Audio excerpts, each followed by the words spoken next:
বিমানবন্দরে এনসিপির যে একটি অনুষ্ঠান ছিল প্রেস ব্রিফিং, সেটিকে কেন্দ্র করে সাংবাদিকরা এখানে এসেছেন। গণমাধ্যমের সাংবাদিকরা, তাদের সঙ্গে আমরা দেখেছি কিছুক্ষণ আগে সাংবাদিকদের সঙ্গে ধস্তাধস্তির ঘটনা ঘটেছে।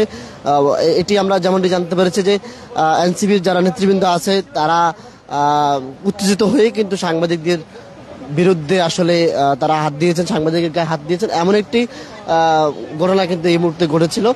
যে সময় আসলে ঘটনা ঘটেছে সে সময় কিন্তু আমরা যেমনটি জানতে পেরেছি সেখানে বিএনপির পররাষ্ট্র বিষয়ক উপদেষ্টা হুমায়ুন কবির তিনি ব্রিফিং করছিলেন। তখন এনসিপি নেতাকর্মীরা স্লোগান দিচ্ছিলেন। এই মুহূর্তে সাংবাদিকরা তাদের গাড়ি বহরে তখন তাদেরকে থামতে বলে যাতে এই ঘটনা না ঘটে। তখন কিন্তু তারা উত্তেজিত হয়ে সাংবাদিকদের উপরে গায়ে হাত তোলে এবং ধস্তাধস্তির ঘটনা ঘটে। এখন এই জন্য কিন্তু গণমাধ্যমের যারা আছে অনেকে চলে যাচ্ছে। আবুক কথা বলতে চাই, লাইভে আছি যে দেখতে পাচ্ছি যে এখানে যারা আছেন নেতাকর্মীরা তারা কিন্তু অপেক্ষা করছেন, কিন্তু কোনো গণমাধ্যম কর্মী নেই। অন্যদিকে গণমাধ্যম কর্মীরা চলে যাচ্ছেন। আপু কি করেছিল ভাইয়া? এখানে আমরা আপনারা তো একই কথা বারে বারে বলতেছি, দীর্ঘ 2 ঘন্টা যাবত আমরা নিউজ কাভারেজ দিতে বসে থাকি, ঠিক আছে? আপনি তো জানেনই, এর থেকে আরো বেশি টাইম আমরা বসে থাকি। আমাদের তো এটা তো আমাদের কর্ম, বাট আমাদের তো কষ্ট হয়, তাই না? আমরা এত কষ্ট করে আমরা নিউজ কাভারেজ দিতে বসে থাকি। এইখানে আসছি আমরা সবাই, যখন সে বক্তব্য দিবে তখনই তারা স্লোগানের উপরে স্লোগান দিচ্ছে। আমরা যে বক্তব্য দিব তার কোনো কিছুই শোনা যাচ্ছিল না।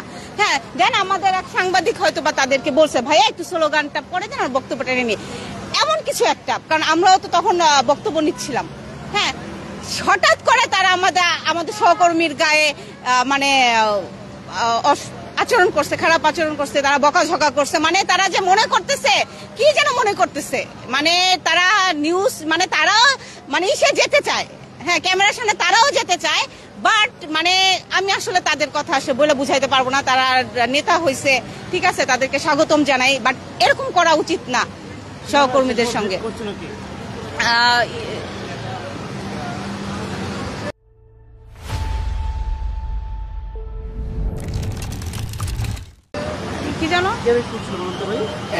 আমি আসলে নামটা জানি না। এনসিপির যে নেতা মাত্র বের হয়ে আসছে, ও ব্রিফ করতেছিল, বারবার সাংবাদিকরা বলতেছিল যে চুপ থাকার জন্য, কিন্তু তারা চুপ না থেকে এরা ইনকলাব জিন্দাবাদ জোরে জোরে আরো বলতেছিল।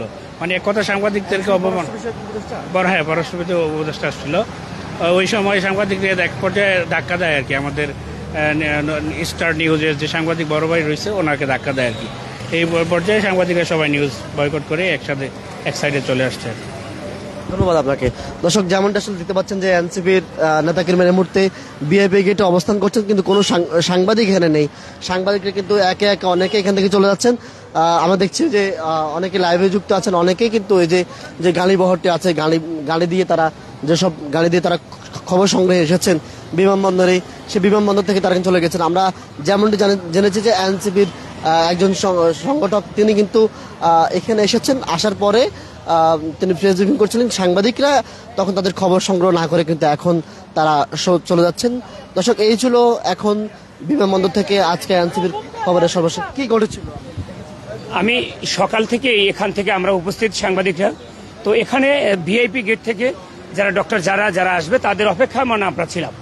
হঠাৎ করে এনসিপির নেতাকর্মীরা এসে এবং এখানে অজস্রভাবে স্লোগান দিচ্ছে। এই স্লোগান আমরা যখন বলি এবং আক্তার মিয়া বক্তব্য দিচ্ছে, সেই বক্তব্যের পরিপ্রেক্ষিতে আমাদের এক সংবাদকর্মী সে বলে যে ভাই স্লোগানটা একটু স্লো করেন, আমাদের বক্তৃতা নিচ্ছে, আমাদের কাজে ব্যাঘাত ঘটতেছে। সে কথা না শুনে তার উপর চড়ো হয়ে এমনকি তার গায়ে হাত তুলেছে। তো কেন? আমরা কি অবহেলিত? আমরা আসছি নিউজ কভারের জন্য, তো আমাদের গায়ে কেন হাত তুলবে? সেটা আমরা বিচার চাচ্ছি। আর এই ধরনের নেতাকর্মী এই দলের ভিতর না থাকুক, সেটাই আমরা চাচ্ছি।